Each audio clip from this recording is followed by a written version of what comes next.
અમદાવાદની seventh day Adventist higher secondary સ્કૂલમાં ધોરણ 10ના વિદ્યાર્થી નયન સંતાનીની હત્યાના મામલે શહેરમાં હડકંપ મચી ગયો છે. આ ઘટનામાં પોલીસે તપાસ ક્રાઇમ બ્રાન્ચને સોંપી છે, કારણ કે સ્થાનિક પોલીસની નિષ્ક્રિયતા અને લોકોના વિરોધને પગલે દબાણ વધ્યું હતું. પોલીસે આરોપી ધોરણ 8ના વિદ્યાર્થી અને તેના સાથીદારને હિરાસતમાં લીધા છે.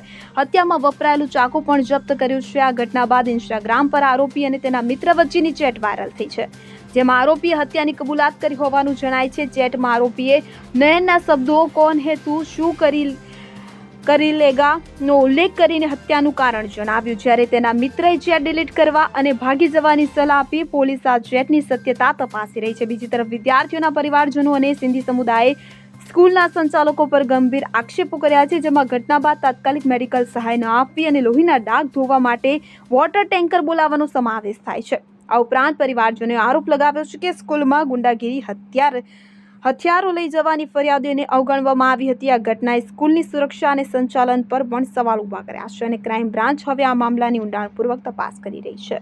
Bureau report CN24 news. હવે જુઓ દેશ દુનિયાની તમામ ખબરો તમારી આંગળીના ટેરવે.